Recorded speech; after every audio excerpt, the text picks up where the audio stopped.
Hello, welcome to Jason the Old Millennial. My name is Jason, speaking to you here in my basement in the great state of Kansas. And today's video, I'm doing my third movie gauntlet, where I'm trying to go through several movies that I have watched over the last year and trying to catch up to current date what I've been watching. Anyway, so that's my goal here on Jason the Old Millennial.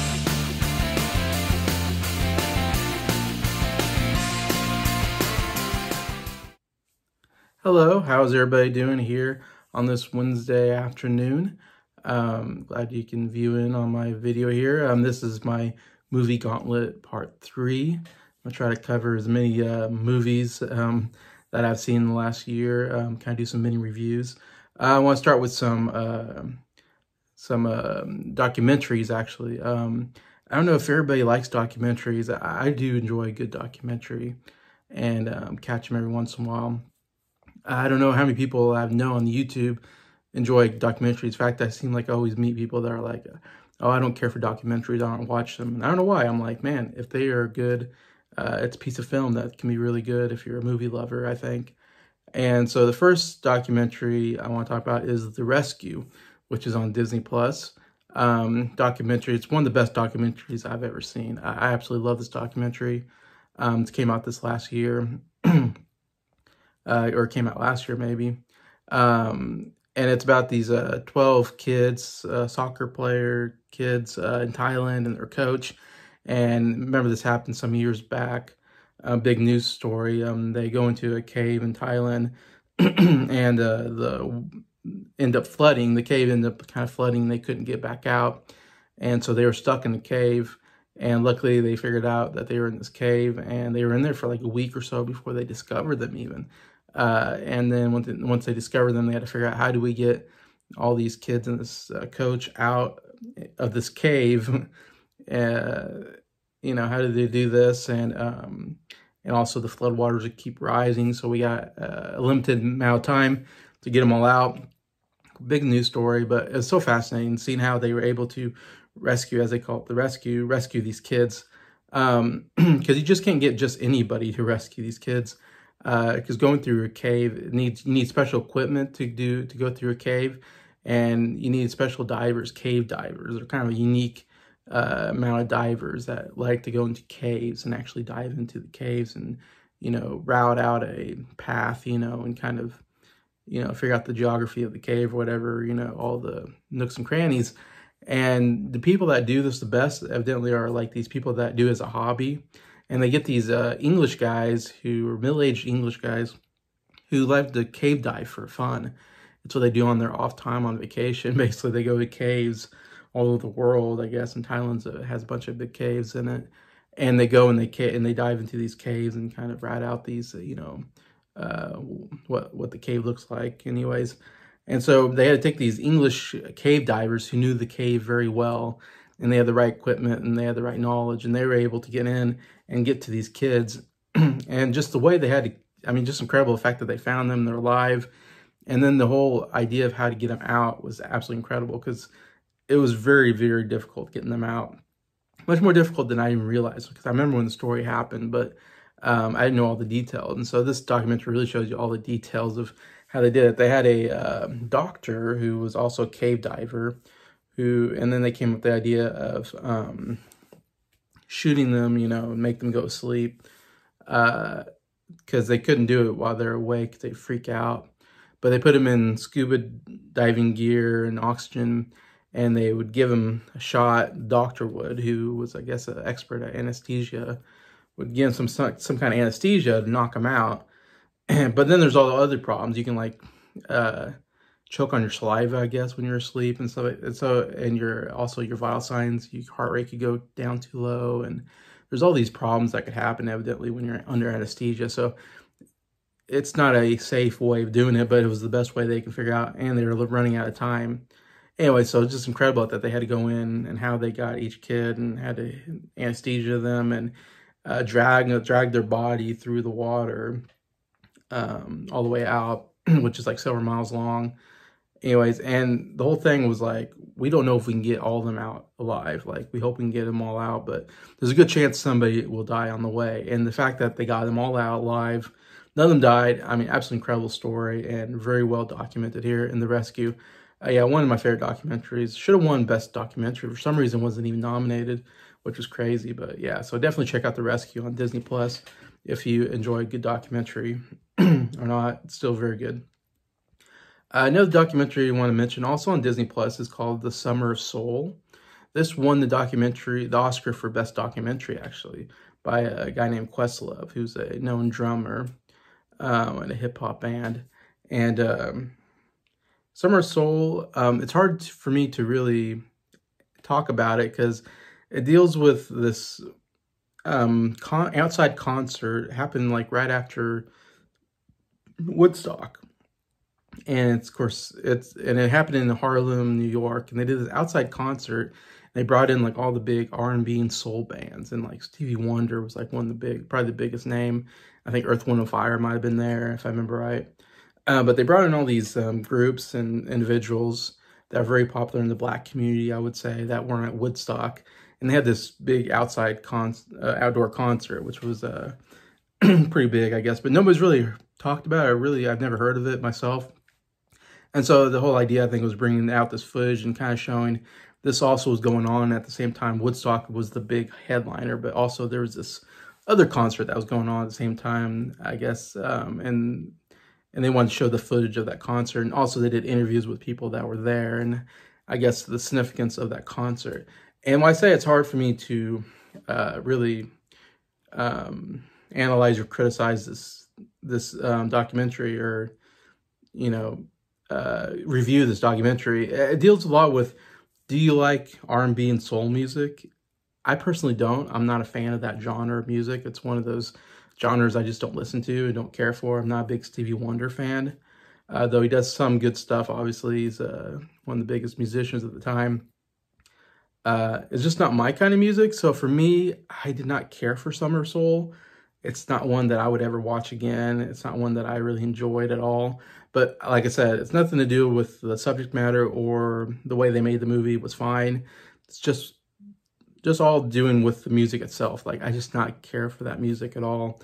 But I think if you love that music, it'd be a great documentary. I'm sure you'd love that kind of documentary. But if you're not into it, I would think it'd be a hard documentary to get through, at least for me anyway. So that's why for me, I just did not enjoy it at all. But that's just my personal taste. I know Jacob Martin absolutely loved this documentary, and I think Ryan Cam, another guy that I've watched on YouTube, really was high on this documentary. Like I said, it won a bunch of awards, so very popular documentary, but it's on Disney Plus, Summer of Soul. Another music documentary, I guess so to say, concert documentary, that's on HBO Max, is called Carole King and James Taylor, Just Call Out My Name. And this was one that came out again last year. I think I watched it on HBO Max, and it dealt with Carole King and James Taylor. They did a kind of a reunion concert of some sort, I guess, that year, kind of because they did a concert back in the 70s when they both were still like up and coming and just becoming really big in music. Of course, Carole King came out with Tapestry, and that was a huge album, and she before that even wrote a bunch of hit songs for other groups and stuff, and so she was always known as one of the great songwriters. And then she came out with that album, which was huge, and she had a closeness to James Taylor, of course, who was also coming pretty huge at that point in the early 70s.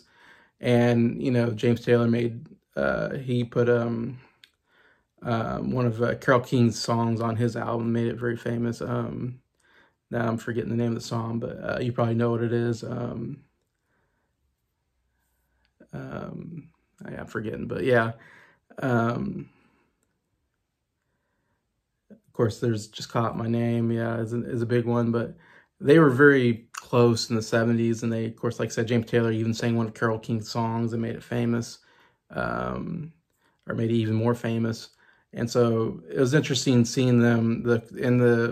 It's a really good documentary. I really enjoy it, again, because I love the music. I really enjoy Carole King and James Taylor's music. And so they show footage of the current concert that they were doing and them going out and singing their big hits. And they also intercut that with their concert back in the 70s when they were younger, and them singing the same songs. So I enjoyed the cut between the now and back in the past.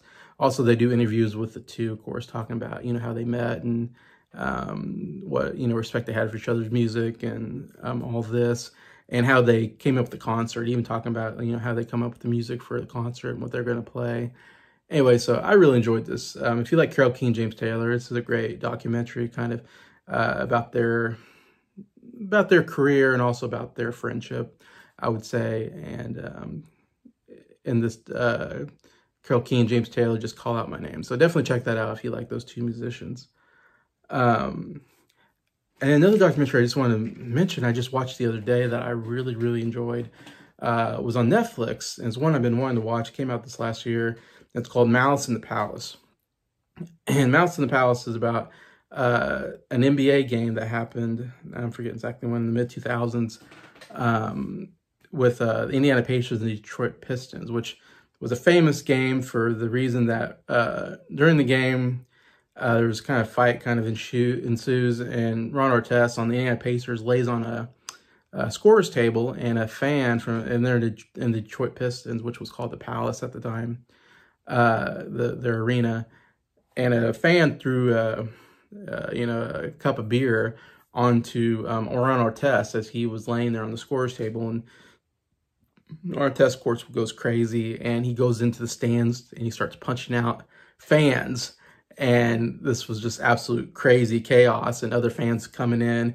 And then some other players went into the stands and started punching out fans, or trying to get fans away from Ron Artest.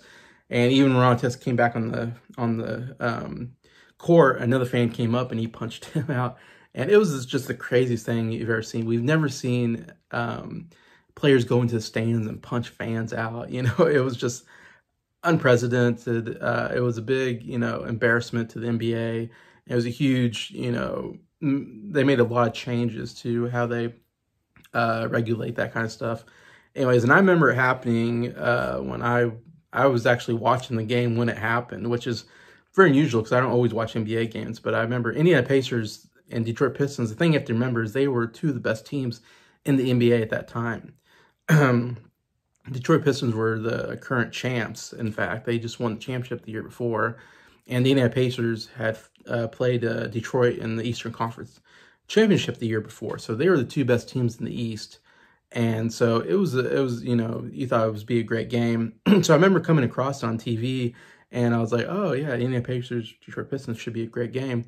So I was starting to watch it, not from the beginning, but it must have been, towards the end of the game, I think I started watching it. Anyways, and Indiana was just whipping Detroit, and they're at Detroit. Anyways, and I watched it happen, and it was the craziest thing I've ever seen in sports, I would say.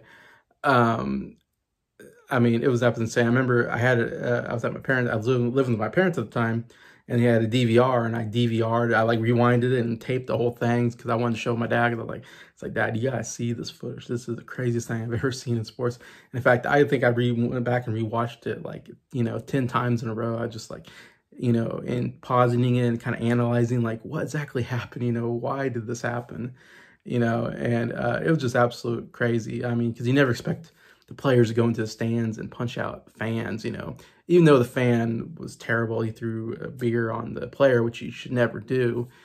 Still, you should never go into the stands and, start a fight, especially because you're outnumbered by the fans. It could be a very dangerous situation.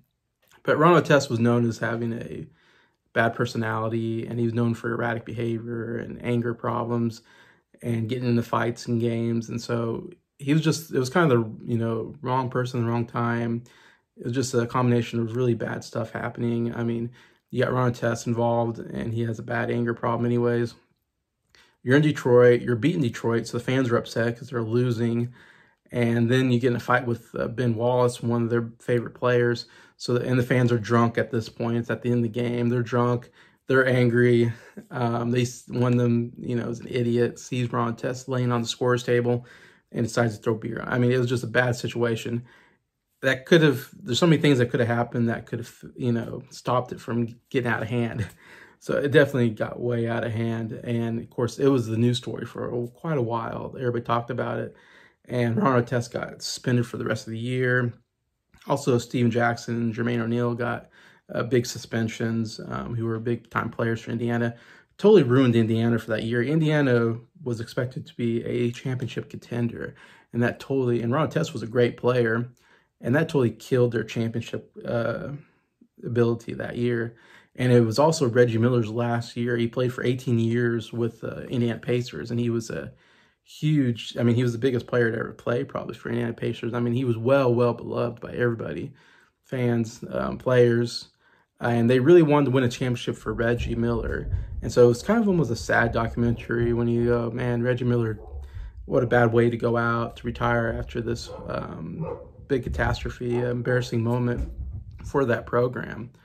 And like I said, they were looking like a championship quality team that could have went somewhere, but that whole fight just totally ruined everything for them, and also ruined all their reputations. I think the worst thing, and it was a great documentary because they interviewed everybody involved on the Indiana Pacers especially, and even talk about the whole kind of history of the Indiana Pacers and like what they were doing at that time, which I thought was very interesting, and getting into like Ron Artest and what was wrong with him and everything.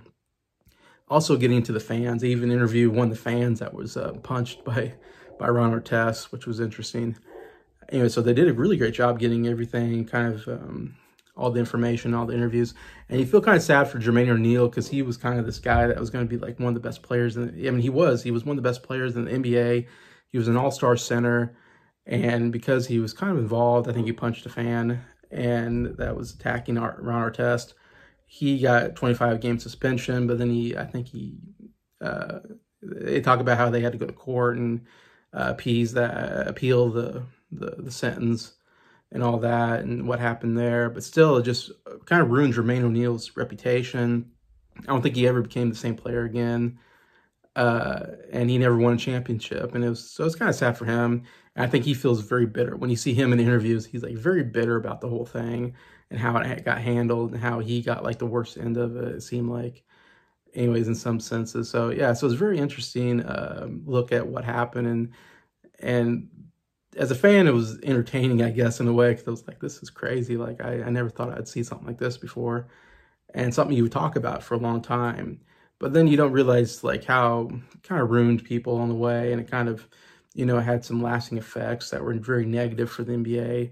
And so you feel kind of bad for some of the people involved in that way. And I thought the documentary did a good job of kind of going through all that.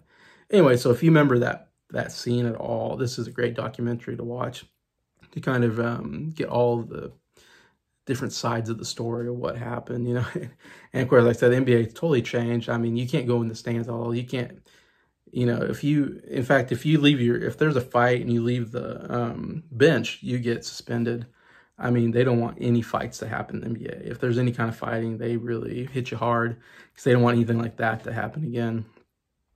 And they also made a strict dress code after that. Everybody had to wear suits and ties. I mean, they did a lot to try to change the outlook of the NBA as this, you know, very violent people, thugs. They call them thugs. You know, they call them hip hop culture. So they're trying to change the culture of the NBA itself. Anyways, and that's kind of changed over time now, where we kind of gone away from that again.